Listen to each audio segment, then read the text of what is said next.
Y en las semanas pasadas surgió a la luz una investigación que está haciendo el gobierno de Chihuahua, Javier Corral a la cabeza, en donde se denuncia una triangulación que hubo durante las elecciones del 2015 en Chihuahua, justamente donde estaba en disputa la gubernatura, una triangulación de fondos que venía de Hacienda del gobierno federal al gobierno de Chihuahua y que fueron transferidos a la campaña del PRI. Eso lo saca a la luz la Procuraduría de Chihuahua y genera desde luego un cierto escándalo por todo lo que eso implica, el desvío de fondos, el involucramiento de Hacienda, del PRI nacional también como un intermediario de esa triangulación. Y hoy en la tarde Javier Corral sale a denunciar que a raíz de esa investigación se le han cerrado algunos de los recursos federales que deben de llegar al gobierno de Chihuahua para llevar a cabo el gasto corriente, el gasto normal. Entonces sale a denunciar que es una especie de castigo, es una especie de revancha por estar haciendo esta investigación, que desde luego toca figuras claves del priismo nacional y que eventualmente pues podría llegar más arriba. Hacienda contestó a través de su subsecretario diciendo no, lo que nos interesa es ver que quede claro que ese instrumento de convenios, que fue el que se utilizó justamente en esta transferencia indebida, es validada por el gobierno de Chihuahua o no. Pero se enreda un poco en la explicación y dice, no, en realidad es el Poder Judicial de Chihuahua que está haciendo la investigación el que nos tiene que decir si se está cuestionando jurídicamente el instrumento o no. Porque en caso de ser cuestionado, pues nosotros no vamos a incurrir en lo mismo, ¿no? O sea, no vamos a utilizar ese mismo instrumento. Pero aquí la cuestión extraña es, por un lado, que si el Poder Judicial, independiente estructuralmente del Ejecutivo, sin embargo, al que se le castiga es al Ejecutivo. Y a través de eso se están imposibilitando o se está dificultando, digamos, el uso normal de los gastos, de programas, de Pero salarios. tienen todas las razones. ¿Cómo Javier Corral osa insinuar que la justicia en México pueda ser parcial a favor de las autoridades? Eso no sucede, por supuesto, en nuestro país, vamos. Es una democracia. Vivimos Sergio. en una Estado de democracia, en Derecho. un Estado de Derecho en el cual el Poder División Judicial de es poderes. autónomo, en el cual la Secretaría de Hacienda es impoluta y se apega a la legalidad en absolutamente todos sus actos. Y por supuesto que los casos, digamos, la exoneración que hizo Virgilio Andrade del presidente, de la primera dama sobre la Casa Blanca, bueno, eso fue una anécdota a pie de página, igual que el despido de Santiago Nieta por andar investigando Overdrecht. ¿Tú crees que eso suceda en México, María Amparo? Mira, a mí me gustaría poner esto en un contexto más amplio. En primer lugar, me querría decir que estamos en época de campañas y como pues todos los candidatos, ya lo hablaremos en las precampañas, saben que un eje de la elección va a ser la corrupción, pues se la pasan declarando. En este mar de declaraciones me parece que hay algo muy saludable, que es lo que está haciendo el gobernador Corral en Chihuahua. En primer lugar, no se le puede acusar de electorero porque él ya ganó el cargo. ¿Sí? No se juegan las elecciones en Chihuahua, así que nada de que estamos aquí politizando la justicia. Nos está demostrando que con voluntad y con pericia, con un buen procurador y allegándose de recursos, se puede perseguir, con el marco legal actual, ¿sí? Se puede perseguir la corrupción. Y que también nos está demostrando que vivimos en un centralismo espantoso, en donde llega un momento que por más que tengas un magnífico procurador, una gran voluntad para perseguir la corrupción, llega un momento que topas con pared.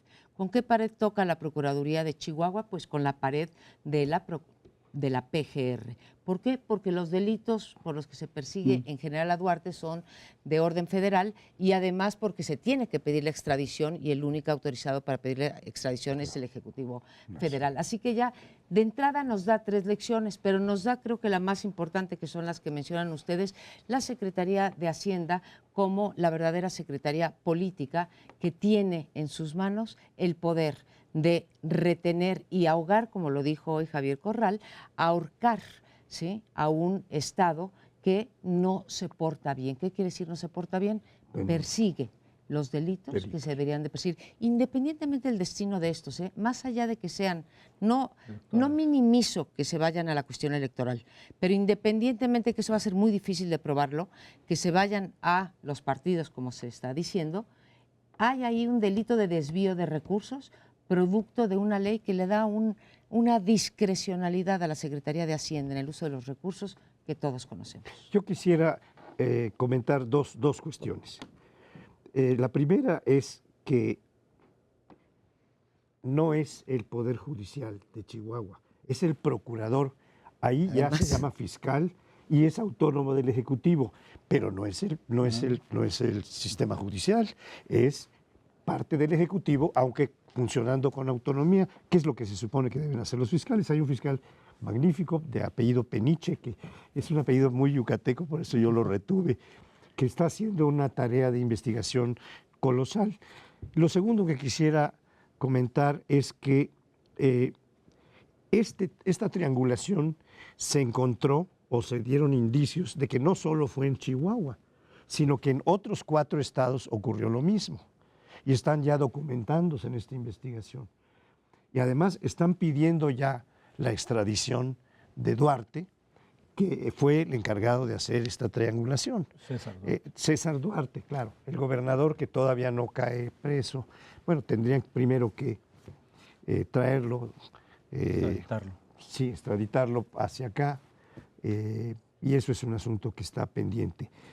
Pero la otra cuestión que vale la pena destacar, como generalización, estamos viendo que cuando un gobernador del partido X pierde las elecciones, el gobernador que sigue de la oposición, o que era hasta ese momento de la oposición, inicia una persecución. Eso pasó en Veracruz, eso pasó en Quintana Roo, donde está el caso Borges, ahora tan sonado, ¿no? Eso pasó. Y también pasó cuando perdió el PAN la gubernatura de Sonora. Llegó la gobernadora siguiente y vamos a la cárcel con Padres, ¿no? Esto sería como... Eso es lo que tendría originalmente que suceder. Claro, no tendríamos que esperar a que hubiera alternancia para que se revisara cuentas del gobierno anterior, pero sabemos que los partidos se protegen entre sí, o sea, los propios partidos con los correligionarios. La alternancia en principio serviría o tendría que servir para que revisaras con mayor, digamos, motivación, con mayor firmeza, lo que es tu antecesor, sobre todo si es de otro partido. No ha pasado tanto, es decir, desde que vienen las alternancias a nivel estatal, después a nivel federal, ha habido una especie de pacto de impunidad que muchos hemos mencionado, muchos analistas, etcétera, y aquí se está rompiendo ese pacto. Así lo ha dicho Javier Corral desde que llegó el primer día al gobierno de Chihuahua, dijo, aquí no va a haber pacto de impunidad, aquí se van a investigar lo que sabemos que hubo en el gobierno de César Duarte, y vamos a irnos hasta el fondo. Lo está haciendo y entonces viene este tipo de represalia. Lo que está en juego aquí no es nomás lo de Chihuahua, efectivamente, es una especie de pacto de impunidad que se ha mantenido y también es el cuestionamiento y la evidencia del uso político de Hacienda, es decir, de los recursos. Yo te doy más o menos, te restrinjo o eventualmente incluso te sofoco en términos presupuestales, si tú estás haciendo algo que pueda afectar al gobierno federal en términos políticos. Se decía que esto seguramente ocurrió en otros estados en 2015 y a lo mejor después también, 16. Pero en 2015 seguramente eso que pasó en Chihuahua, esa triangulación, seguramente ocurrió en otros estados donde hubo elecciones. Pero otros gobernadores quizá no están dispuestos a hacer lo que está haciendo Corral, precisamente porque saben las consecuencias presupuestales de eso, es decir, saben que puede haber una represalia financiera de parte del gobierno federal. Vamos a ver en qué ocurre. En principio se supone, por lo que dijo ahí el subsecretario de Hacienda, que si se informa que no se está cuestionando jurídicamente el instrumento que se utilizó para esta transferencia, supuestamente no avalada por Hacienda, eso es parte de lo que está en duda, pues se le darían ya los recursos. Eso es lo que se pudo haber entendido, o lo que yo entendí de lo que ha dicho Hacienda. Es decir, si nos aclaran este asunto, vienen los recursos, ya no hay problema. Y obviamente Corral, toda esta denuncia que está haciendo es para poder continuar con su investigación hasta donde llegue, en lo que le toca a su ámbito, sin que esto afecte presupuestalmente al gobierno de Chihuahua. Yo quisiera nada más retrotraerme un momentito a las elecciones del Estado de México y de Coahuila, porque uno de los elementos que explica esta ganar a como dé lugar es que no tenga yo encima a la justicia. Tanto en el Estado de México, donde había trapacería y media, como en Coahuila, muy notoriamente, se pusieron todas las carnes al asador para que ganaran como ganaran, aún con la acción del INE que dijo se rebasaron los topes de campaña, es causal de Nulidad. bueno, de nulidad. No. Viene una segunda que vuelve a firmar el INE y se la vuelve a echar el Poder Judicial, que está en manos del PRI, claramente. Entonces, esto es algo que vale la pena recordar porque nos está dando una explicación más de las razones que tenía el PRI para ir con todo por Estado de México y Coahuila. Desde otro punto de vista, el comportamiento del gobierno de Javier Corral prefigura una esperanza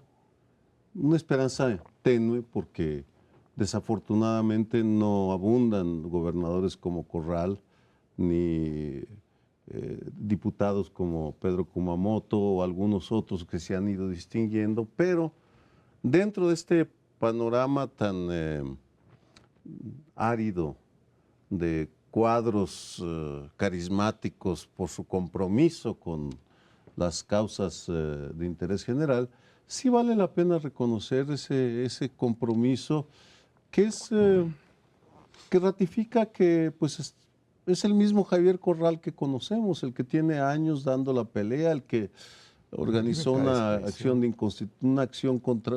inconstitucional por la ley Televisa, que le costó enormes problemas con Televisa, es decir, una persona comprometida y luchadora por causas de interés general. ¿Qué tendríamos que hacer para que ese tipo de comportamientos se generalizaran? Esa es tal vez una de las preguntas para el 2018. Pues sí, y ojalá y sí emularan a Javier Corral, porque lo que nos está demostrando, insisto, es que con este marco jurídico se puede perseguir y se puede ir poco a poco disminuyendo la impunidad en este país, y como muchas de las cosas que ocurren buenas que ocurren en este país vienen de la periferia hacia el centro.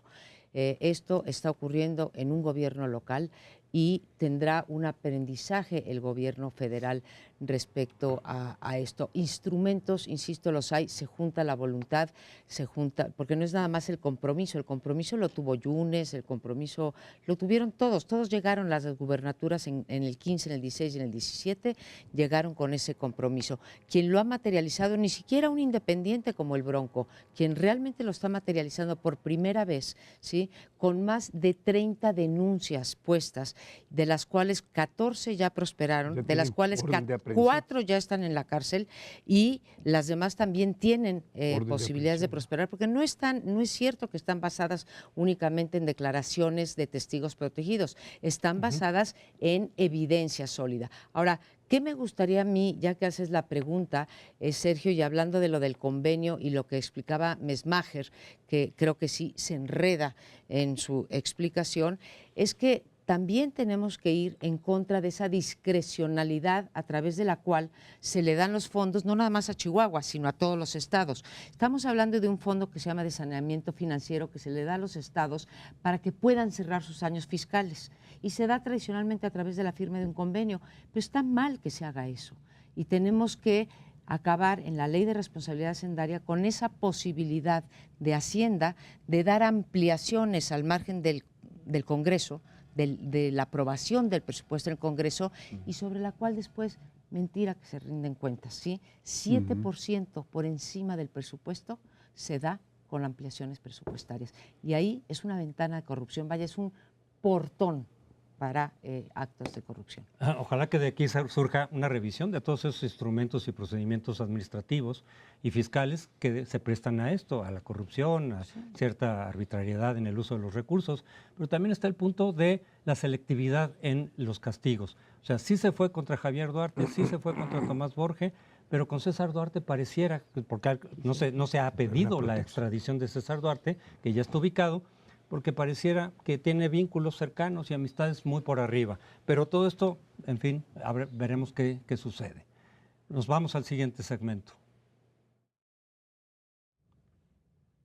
La elección para presidente que tendremos este año se está llenando de situaciones novedosas. Me voy a referir a 3 que surgen en la campaña y meten, por ahora al menos, el tema de la inseguridad como el tema central, como lo nodal.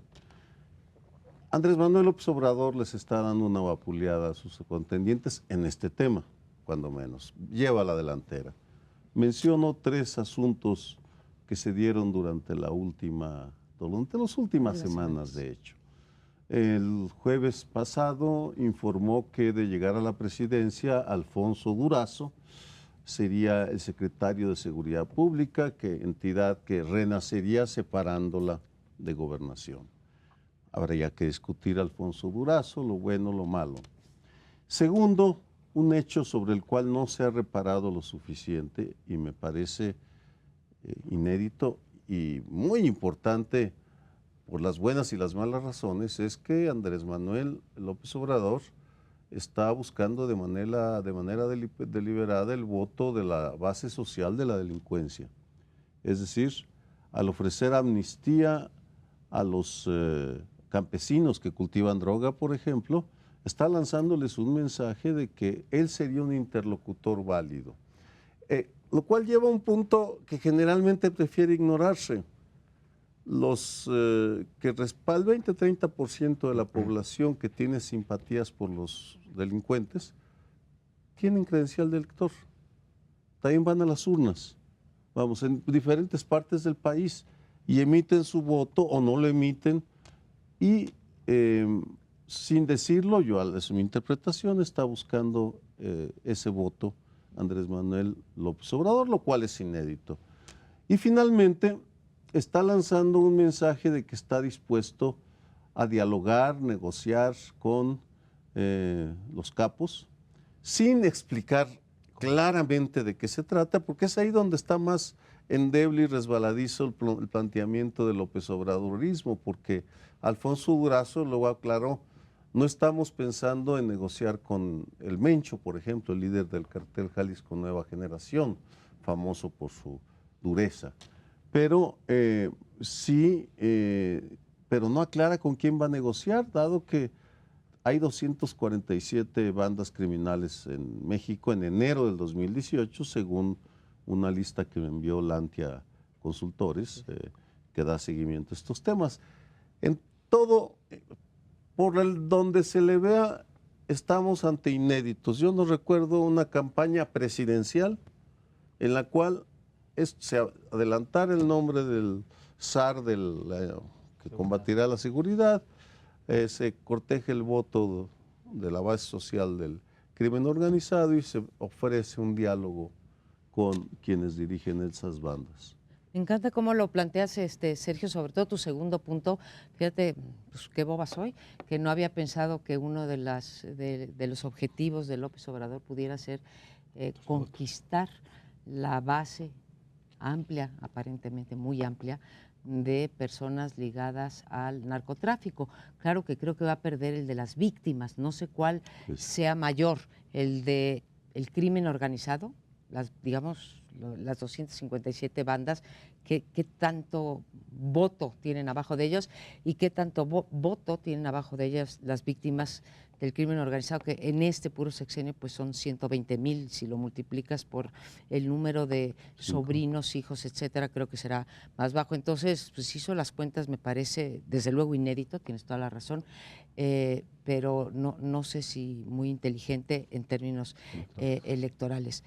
La segunda, lo de Durazo, creo que es más importante. Yo aplaudo la medida de que, y me gustaría verlo de los demás candidatos, de que nos digan con quién van a gobernar, porque te da una pista, ¿sí? Porque la gente con la que se va a gobernar pues tiene una trayectoria, tanto, digamos, de ética pública como de competencia para la función que se le está encargando. Entonces, celebro que él haya ido anunciando su deseo. No sé qué credenciales, sin embargo, tenga Alfonso Durazo para encargarse de un problema de seguridad. Y el tercer punto que mencionas tú, que es inédito, es el hablar con los capos, negociar con los capos. Yo creo que desde finales de la época de Fox y durante Calderón, López Obrador dijo que con los capos no se negociaba. No sé por qué ahora se decide que sí se podría negociar como una estrategia, ¿no? Percibo una crítica cuando planteas estas tres puntos. Desde luego yo sí la hago, la estoy haciendo explícita, y en ese sentido no sé si vapulea a los otros dos candidatos en materia de seguridad, Sergio, no porque los otros dos candidatos nos estén dando unas mejores alternativas, unas alternativas novedosas o que prometan, digamos, darle la vuelta a la tuerca del combate al crimen organizado. José Antonio Meade es combatir, digamos, el dinero, perseguir inteligencia financiera, y en el caso de Anaya lo único que ha dicho es policía mixta, ¿no? Entonces veo realmente aridez en términos de la política de seguridad de parte de los tres candidatos. Yo tengo la impresión de que como efectivamente el tema de seguridad pública es el que tiene mayor interés de la población, donde la población pone el mayor interés y la mayor preocupación, incluso hasta niveles de angustia por lo que ha padecido esta población, el mensaje de López Obrador, que efectivamente está buscando, como todos los candidatos, tener más votos, es: yo les ofrezco no solo a los que están sembrando, no vamos a negociar con los capos, bueno, van a negociar con los que están sembrando marihuana, que son una parte de la infraestructura económica de la que disponen los capos, sino que está lanzando una idea que no es la primera vez que se lanza, de que haya esperanza de resolver el problema y de establecer la paz. Eso es un poco, también lo ha dicho Anaya y también lo ha dicho Meade, pero el fondo es: ¿pueden ustedes que han estado en el poder y no lo han logrado hacer lo que yo estoy diciendo ahora que vamos a hacer? Esa es, yo creo que la tirada de López Obrador. Sí, hay a veces en mucho de lo que él ofrece, no solo él, otros candidatos también, pero en el caso de López Obrador hay señales cruzadas, hay mensajes por un lado y luego distintos. Entonces, cuando anunció esta posible amnistía con los capos, y decía, claro, con el consenso de las víctimas, que las víctimas acepten que esto puede servir para pacificar al país, y entonces con ese consenso. Pero luego sale Durazo un poco a interpretar, salieron muchos voceros de quiso decir con de lo que quiso decir López Obrador, para justificar, para modificarle, mitigar un poco, y Durazo fue uno de ellos de decir, no, se está refiriendo básicamente a lo de los campesinos. Ahí no necesitas tanto el visto bueno de las víctimas o de los familiares, porque de los campesinos no los puedes acusar que hayan matado, secuestrado, torturado directamente a las víctimas del crimen. Simplemente creo que hay cierta comprensión de decir, bueno, pues están en la pobreza, en fin, habría que tratarlos de otra manera más que con cárcel. Pero no son crimen organizado, pero, ¿no? Exacto. Pero entonces no, entonces ¿a qué se refería? Entonces Durazo da su interpretación, que es menos cuestionable o menos conflictiva o controvertida que lo que había dicho López Obrador, que luego sale y dice, sí, estamos contemplando más, parece, a lo mejor Durazo lo convenció, es decir, mejor manda el mensaje de que son los campesinos, y ofrece al mismo tiempo terminar con esta guerra en 3 años, que claro que como ofrecimiento diría uno, pues perfecto, llevamos más de 10 años con esta guerra, desde que empezó con Calderón, o desde antes, si se quiere, en 3 años estaría bien. La pregunta es cómo, porque además hay medidas encontradas en este sentido. Y lo de Durazo se ha dicho que es un político hábil sin duda, pero básicamente su experiencia ha sido de comunicación. Era el secretario particular y también de manejo administrativo. Sí, como secretario particular de Colosio y después como vocero y encargado, digamos, de la oficina de la presidencia de Fox. Pero en seguridad, ¿cuál es la experiencia? Ninguna. Unos comentarios adicionales. Cuando hablaba de que los vapulea es porque quien está imponiendo los temas que se discuten es el Andrés Manuel López Obrador en este tema. Mientras porque por varias razones. Primero, al nombrar a Alfonso Durazo, nombra a alguien con un perfil bastante alto y con la capacidad de interlocución que le dan 40 y tantos años en la vida pública con el PRI y con el PAN. Por tanto, es alguien que ahora anda por todas las salas de prensa de periódicos y estaciones de radio y de televisión declarando para opinar sobre el tema, apropiándose ya del tema y liberando a Andrés Manuel de un asunto espinoso, mientras que José Antonio Meade está atrapado en la cultura del PRI. No pueden adelantar el nombramiento de los que van a ocupar el cargo, porque si no, pues, ¿qué aliciente van a tener los que buscan cargos? O en el caso de Anaya, pues, si cada cargo se lo van a pelear a muerte, 3 partidos y 25 tribus, por tanto, están paralizados y atrapados. A eso me refería. Sí, creo que tienes razón y es más difícil. E incluso creo que a José Antonio Meade va a haber que esperarnos hasta el 18 de febrero en que realmente sea ungido por el PRI, y ahorita su precampaña va a ser básicamente pues cortejar al PRI, porque es una especie como de candidato no priista, sí priista. Háganme suyo. Háganme suyo, ¿no? Entonces es complicado. Ahora, sí es preocupante que, como decía Paoli, el principal problema de la ciudadanía, el que más angustia le causa, que es el de la violencia, esté llena de ocurrencias e improvisaciones. Ocurrencia, estas dos, que, bueno, las tres las mencionas tú. Improvisación, Durazo, ¿sí? Ya he escuchado en algún lugar pues, el Bannon mexicano, porque pues traicionó a Fox con aquella famosa carta, ¿no?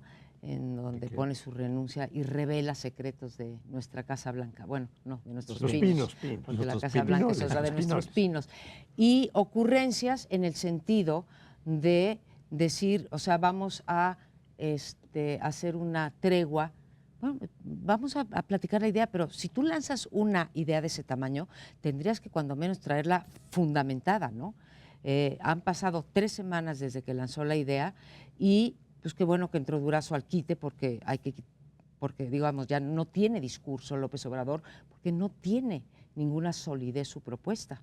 No se tomó la idea, la lanzó en algún momento. Entonces a mí sí me da miedo un conjunto de improvisaciones y de ocurrencias en un tema como el de seguridad. Yo creo que efectivamente este tema es muy difícil, muy resbaloso y muy espinoso, como ya ha dicho Sergio. Y tienen un torero al frente. Eso es lo que está haciendo Durazo, que es torero. Desde Lomas Taurinas hasta ahora es torero. Se dicen que el problema de Calderón fue cómo comunicaba su estrategia frente a los narcos. Pues a lo mejor aquí precisamente pones a un experto en comunicación, si es que se le va a dar giro básicamente de tener una buena comunicación. Oye, Sergio, otra cosa, o sea, dice de esto, pero ¿y la legalización de la marihuana? ¿Por qué no se pronuncia en favor de esa? Creo que vamos a seguir regresando una y otra vez a estos asuntos. Por ahora tenemos quien nos encorte. Pues no sé qué piense usted en esta mesa. Sí hay una especie, no siempre lo hay, pero en esta ocasión sí hay una especie de consenso de que las precampañas no son tales y que habría que quitarles el prefijo. Son simplemente campañas disfrazadas en donde medianamente se cuida cada uno de los 3 precandidatos de no llamar a que se vote por su partido, por su alianza, por su frente, para que no los castiguen las autoridades electorales, pero en realidad ya están haciendo campañas de forma tal que eso de que teníamos las campañas más largas del mundo, hicimos una reforma electoral para hacerlas más cortitas, en realidad buscamos, como siempre, darle la vuelta y tenemos campañas igual o más largas que en el 2006 o en el 2012. Ahora, el hecho claro es que estas precampañas están siendo, pues yo diría que muy ramplonas en términos de propuestas.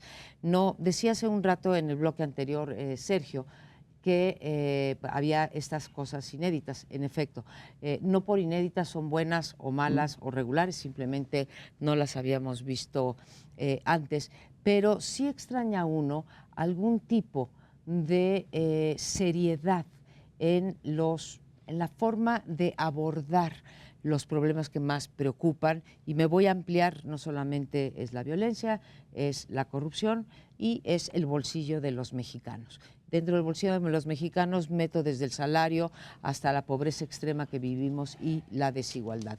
Y no hay un candidato que nos haya dicho, más allá de las voladas populistas a las que están, no sé si obligados, pero a las que están acostumbrados los candidatos. Yo no sé si ustedes y yo no he revisado bien la prensa y los discursos y las páginas de internet, no veo un cómo. veo muchos qués en los que todos tenemos que coincidir y que incluso coinciden los tres candidatos. Los tres van a acabar con la pobreza, los tres van a acabar con la corrupción y los tres van a acabar con la violencia. Pero no he visto realmente, hace un momento decía yo que pues, no tenía sustento la de López Obrador, pero pues tampoco veo sustento en las de los otros candidatos. Veo muchos jingles, o sea, muchas cancioncitas pegajosas de los diferentes partidos, ¿sí? Pero no veo mucho más allá de unos promocionales que no sé a nuestro público, porque finalmente nosotros no importamos, pero que a la mayoría lo dejan pero frío. está muy claro, María Amparo, que en las campañas a nivel presidencial, las precampañas valieron sorbete. En la única formación de esta coalición del Frente por México es donde se veía algún sentido a la precampaña, porque el PRI destapó y en el mismo día, a horas de diferencia, todos los sectores del PRI se pronunciaron y Mitt fue a decir, háganme suyo al PRI. No había duda, nadie más se aventó a decir yo quiero competir, como sí lo hizo, por ejemplo, Beltrones cuando la Peña campaña Nieto. de 2012 con Peña Nieto. Pero ¿qué pasó en el PAN o en el Frente? Pues se fueron bajando poco a poco los candidatos que se habían anunciado, los aspirantes que se habían anunciado, y ayer se bajó Moreno Valle, porque ya le habían concedido la candidatura al gobierno de Puebla a su esposa. Entonces, Y así van a cambiar y el aquí régimen. quedó todo. Donde todavía tienen algún sentido, aunque no muy amplio, es en el frente, en el PRD de la Ciudad de México. Porque ahí hay tres candidatos, Agüed, Chertorivsky y Barrales. Y ahí va a haber algún tipo de competencia, la está viendo en cuanto a debate, en cuanto a salidas con los tres precandidatos y tal vez la tendría en algunas otras instancias. Pero en general son campañas que están siendo disfrazadas y que hay que acabar con este asunto de las precampañas, ¿no? Tú decías, Amparo, que no ves los comos de las propuestas de los candidatos. Olvídate que en los spots va a salir eso. No se puede, por tiempo. explicar. Pero tendría que hacerlo. López Obrador sí lo ha hecho. Desde sus libros previos, porque recordemos que él está en esto desde hace 18 años, en los libros previos se ha propuesto las cosas que va a hacer, a veces le cambia, le matiza, pero incluso el más reciente, que no es de hace demasiado tiempo, entonces estaban las propuestas y de hecho ya presentó hace un mes, más o menos aquí lo comentamos, hace algunas semanas presentó ya formalmente varias páginas de sus propuestas que son básicamente las mismas, si acaso con algunos matices, algunas pequeñas correcciones. Ahí lo que pasa es que los cómo sí se pueden ver, sí vienen y se pueden cuestionar. Muchos expertos en distintos temas han dicho, oye, esto no suena muy viable, esto no está muy sustentado, esto históricamente en otras partes no se ha dado así. Pero sí están los cómo. Faltan los otros dos. Y es que yo estoy de acuerdo con Sergio en lo que decías en el segmento pasado, que les va ganando en tiempos. Es decir, desde el 2015 ya sabíamos, con López Obrador como presidente de su partido, que él iba a ser el candidato. Ya estaba haciendo campaña, o precampaña si se quiere. Luego lo del gabinete, pues estamos en plena precampaña y ya está el gabinete, que creo que es importante que nos digan con quién van a gobernar, yo sí lo creo, porque es un elemento de juicio más, con quién vas a gobernar en diferentes temas, qué tanta experiencia tienen, qué tanta solidez moral tienen o no. Yo creo que es y ya López Obrador ya lo hizo. Los otros todavía ni siquiera presentan las propuestas concretas, más allá de algunas también ocurrencias declaradas pero no sustentadas, y ellos lo van a hacer seguramente, pero más tarde. Entonces López Obrador les va ganando tiempo y a veces en una campaña electoral, quien se adelanta, a diferencia de lo que ocurría antes, quien se mueve tiene más probabilidades de salir. Bueno, desde luego que les va... Adelante, no me dejas hablar, ya vieron, Sí, ya la vieron. Mi dosis de autoritarismo. Perdón, Sergio, vas. María Amparo, es que jamás vamos a encontrar en las campañas lo que no existe. Si tuviéramos la Divina Comedia, Absolutamente de acuerdo. en las campañas electorales mexicanas está el infierno, está lo más pobre, lo más degradado de la vida nacional. Porque así lo quieren los partidos. Ellos están felices en sus pequeños cenáculos y negociando que ahora Rafael Moreno Valle ya no va a ser candidato a la presidencia, pero su esposa sí va a ser la candidata a gobernadora de Puebla por el PAN, apoyada por el PRD y por Movimiento Ciudadano. Esos son los que van a cambiar. Vamos, una vez que te bajas de sus discursos, por tanto hay que buscar en otro lado para encontrar el paraíso, para seguir con la misma, con el mismo libro. Y en este sentido los debates de fondo se están dando en otro lado. Ya mencionamos uno, Chihuahua. En Chihuahua se está dando una batalla sobre una metodología para combatir la corrupción en gobiernos de estados. Bueno o mala, ese es un ejemplo. Segunda, la batalla que hay que observar y que una vez más una coalición sociedad-estado, la ley sobre publicidad oficial que tienen que hacer en los próximos 2 meses, 3 meses, les guste o no les guste al Congreso. Lo tienen que hacer. La harán mala, la harán buena, pero esa es la batalla que hay que seguir. Y finalmente, la acción de inconstitucionalidad que ya en unas cuantas semanas presentará la Comisión Nacional de los Derechos Humanos contra la Ley de Seguridad Interior, apoyados por un buen número de organizaciones. Es decir, si uno se queda en la urna, no, pues ahí sí no tienes para dónde, salvo que creas en alguno de los candidatos, lo cual es legítimo. Se puede creer en un candidato, pero luego darle la vuelta a la urna y dedicarte a buscar en otro lado las señales de que el país se está moviendo.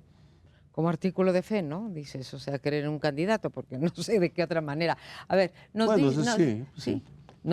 dice José Antonio, y creo que tiene razón, que hay varios libros que sustentan y a lo mejor cada vez son más concretos las propuestas de López Obrador. Y en efecto, el señor lleva en campaña desde cuando menos el 2005 para competir en las del 2006 y antes las del gobierno del DF. Pero tomo más el reto de Sergio. Yo creo que más que las declaraciones, porque también si uno desmenuza estos comos en los libros de López Obrador, como por ejemplo su lucha contra la corrupción, pues que es básicamente voluntarista, y yo digo que hace falta voluntad, ¿no? Pero una cosa es voluntad y otra es voluntarismo, pues las empieza a desmenuzar y tampoco tienen mucho asidero, ¿no? Entonces, ¿en dónde está la verdadera, la verdadera intención? Está en los hechos. ¿Cómo están presentando los del Frente o los de Morena la acción de inconstitucionalidad por la Ley de Seguridad Interior? Están votando, porque tú dices, háganle como le hagan, pero nos tienen que entregar una ley de publicidad gubernamental. Sergio, pues eres muy optimista. Yo también digo que la tienen que presentar, como dijo la Corte, el 30 de abril, pero la Constitución ya les había dicho que la tenían que presentar hace 10 años. Y si te vas al violómetro, este instrumento que se hizo en la página del CIDE para ver cuánto tiempo pasa sin que los legisladores cumplan con lo que les marca la Constitución. Con los que ellos mismos se marcaron. Que ellos se pusieron, sí, autoplazos, ¿no? Entonces, pues igual llegamos al 30 de abril y ni buena ni mala, simplemente no sale. Entonces, creo que nuestra obligación sería decirle, miren, nos promete un cambio de régimen el Frente, pero pues ponen a la esposa de Moreno Valle o votan en favor, no es el caso, le aclaro al público, votan en favor de la Ley de Seguridad.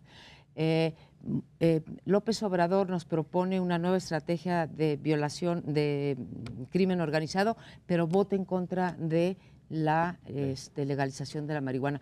Veamos en los hechos, en el Congreso o en los gobiernos estatales controlados por ellos, qué hacen. Ahí es donde está su verdadero programa y su motivación de cambio. Sí, pero en el fondo de lo que se trata es que no debemos como ciudadanos transferirles a quienes gobiernan o son candidatos responsabilidades que nos atañen. No nos van a regalar ni la libertad ni la democracia que nos merecemos si no nos la ganamos nosotros mismos.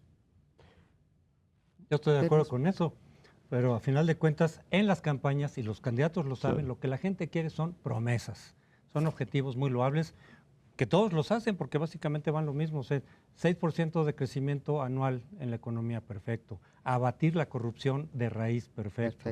Reducir la violencia significativamente o radical, pues claro, en los comos no se meten mucho los propios candidatos porque la gente no quiere oír eso, se quiere quedar con las expectativas positivas. que todos ofrecen. Pues a ver cómo le hacemos con que no quieren oír propuestas, pero la sociedad somos los que tenemos que elevar el listón de exigencia. Con esto nos vamos a un corte y regresamos en un minuto.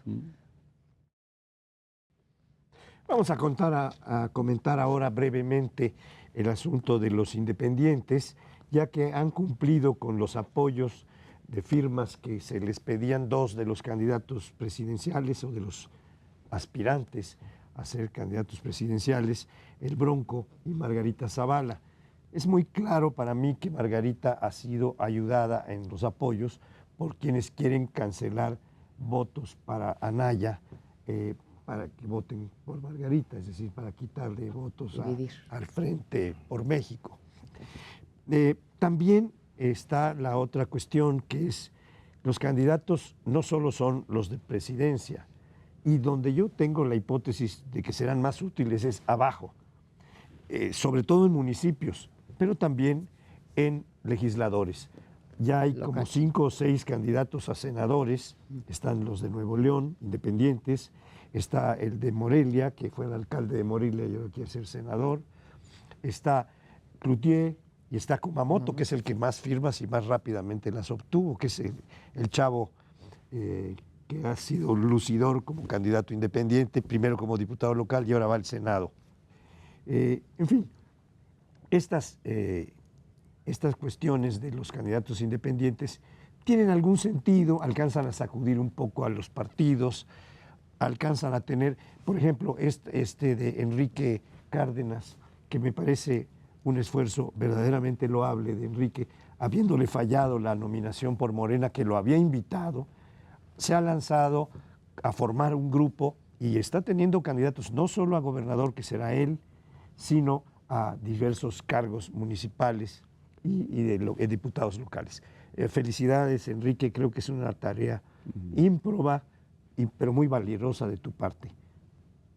Bien. Creo que tiene razón Francisco José. Francisco José, en esto de que donde más impacto pueden causar es a nivel local. Incluso gente como Cloutier, como Kumamoto, muy valioso, que va a cambiar de puesto, en un caso al Senado, en otro caso a alcaldías, etcétera. Es más difícil a nivel del Congreso Federal porque se diluyen, ¿no? Te vuelves uno entre 128 o uno entre 500 y entonces es muy difícil que no entres a la maquinaria de los partidos porque pues no te dan chance, no puedes fijar agenda, no te dan comisiones, no te dan apoyos, etcétera. Entonces muy, muy difícil hacer el cambio. A nivel local es otra cosa, como lo mostró el Bronco, más allá, yo me reservo mi opinión sobre lo que ha sido la administración del Bronco, que me parece que ha tenido problemas serios desde actos de corrupción hasta ineficacia en el cumplimiento de sus promesas de campaña, pero mencionabas tú el caso de Enrique Cárdenas en Puebla, en donde hay que decir es el estado más restrictivo en términos de los derechos políticos, porque si a nivel nacional te piden 2%, allá te piden 3%, se aventaron los legisladores eso, sí. 3% de firmas, ¿sí? Y te las piden en Navidad, te las piden en 4 semanas en vez de en el periodo. ¿Cuánto les dieron a los candidatos independientes presidenciales? 60. ¿Les dieron 60 días o 90 días? Bueno, aquí se los cortan a la mitad, o sea, todas las piedritas, y en ese sentido haber juntado una masa crítica de 16 candidatos para hacer la diferencia en Puebla, pues realmente yo también felicito al doctor Enrique Cárdenas. Ahí es, creo que, donde pueden empezar a hacer la diferencia. Como empezó hace rato, yo decía que muchas veces las cosas buenas venían de la periferia al centro. Los gobiernos sin mayoría comenzaron también en los estados mucho antes, o sea, los contrapesos. Luego hubo una reversión, paradójicamente, pero el cambio vino primero en los congresos locales y las alternancias vinieron primero en las presidencias municipales y en las gubernaturas. Sobre el Bronco, yo además, más que una opinión, o además de una opinión negativa sobre el Bronco, sí. Tengo algo de información, un largo artículo del New York Times ayer domingo, en el cual narra varios casos de intentos de ciudadanos por enfrentar la inseguridad ante la incapacidad del Estado. Y en el caso de Nuevo León, relata cómo habiendo cierto éxito, ¿no? los empresarios de Monterrey se organizan y presionan al gobierno Con fuerzas y sociales. empieza a haber una reforma efectiva y auténtica en la policía, con lo cual se reduce fuerza civil y se reduce el índice de delitos. Y lo que asegura con evidencia es que al llegar el Bronco, Mira, pone a sus cuates Que nos y que arreglaron. entonces vuelve, sobre todo un procurador bastante polémico, al que mantuvo en el cargo un tiempo absurdamente largo, vuelven a subir otra vez los índices del delito. Y en ese sentido, pues ahí tenemos el caso de que un presunto independiente que no tuvo la capacidad para gobernar y demostró que lo independiente, que vamos, la medalla de excelencia que deberían tener los independientes no es automática, que hay que ganársela con batallas concretas que en Nuevo León pues no se dieron y ahora lo vamos a tener recorriendo el país con sus ocurrencias. Él sí con sus ocurrencias. Yo creo que, yo pienso que lo que se ha dicho mucho, lo que muchos dicen es que quienes van a quedar en la boleta, en la lista presidencial, como independientes son dos, es el Bronco y Margarita Zavala. Los demás parece que no van a conseguir las firmas, no van en un buen ritmo, se les va a acabar el tiempo, pero bueno, si son esos dos, nada más los que queden en la lista, no es casual, desde luego, el hecho de que sean militantes de partidos de muchos años. sí. O sea, obviamente quien más tiene posibilidad de cumplir esos requisitos muy elevados que pide la ley son quienes han estado en los partidos. Entonces, se tendría que ver de qué manera, si se quiere realmente el espíritu de ciudadanos, que pudieron haber estado en un partido, pero no de inmediato, es decir, no de salida luego, porque mi partido me cerró las puertas, porque me hizo trampa o porque no gané en buena lid, entonces me voy por otro lado, ¿no? O si ya percibo desde antes, porque la ley te dice que si ya competiste en un proceso interno de tu partido, no te puedes ir a otro o como independiente, los tiempos no te lo dan, en principio. Pero de todas maneras decir, bueno, si yo percibo que no, en mi partido no me van a nombrar candidato, me voy de inmediato. Y entonces me llevo muchos simpatizantes, mucha gente del PAN ha renunciado y otros sin renunciar están ayudando a Margarita en la recolección de firmas y demás. Entonces hay cierta estructura ahí, informal, pero que un candidato no partidista no tendría.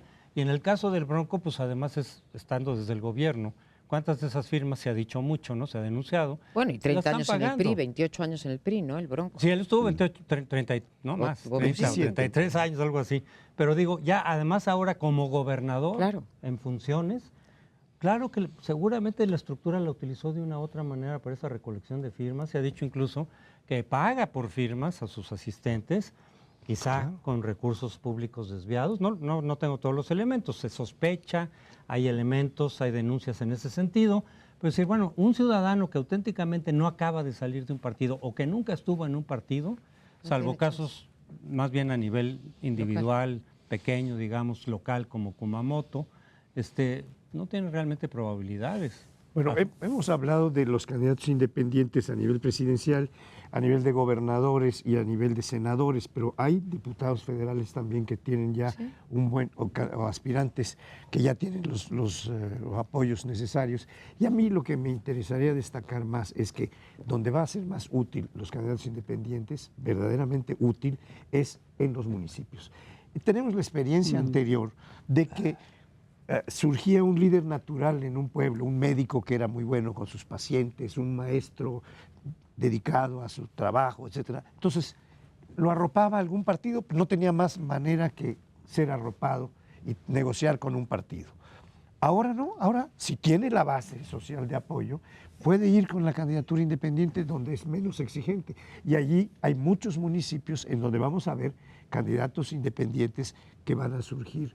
Y esta es la base de la cúspide política, digo, de la pirámide política. Mira, yo defiendo el derecho, a poder competir sin partido, es un derecho político y estoy en favor de los derechos políticos, pero como todos los instrumentos de la democracia o de la no democracia, sí son imperfectos o son armas de doble filo, porque también habrá, digamos, gente muy arraigada en una comunidad que a través de su posición social, económica, en fin, un cacicazgo, puede hacerse del poder del municipio y en ese sentido gobernar para sus intereses. Entonces yo concluiría más por el lado que decía Sergio, así como lo cortés no quita lo valiente, lo independiente no te da valía o no te da garantía de ser ni buen gobernante ni de ser no corrupto o probo o con ética pública, ¿no? Entonces, a cada uno por sus propios méritos y por sus propuestas y sus ejercicios de gobierno. Ni ser comentarista en un panel como este da garantía de que diga uno unas cosas inteligentes, es decir, uno barrabasadas, tonterías, ¿no? Bueno, pero por hoy vamos a dejar nuestras barrabasadas y vamos a invitarnos. No, él dice que no. No digo que, que no hay garantías. No hay que no hay garantías de nada, porque a digamos veces cosas atinadas, inteligentes. Sí, a veces se te olvida un nombre o se te olvida ni que unas venga uno ideas, sin catarro como he venido yo, pero nos vamos a tener que ir. Somos Nos muy esperamos la patrón. próxima semana en este programa de Primer Plano y feliz año nuevo.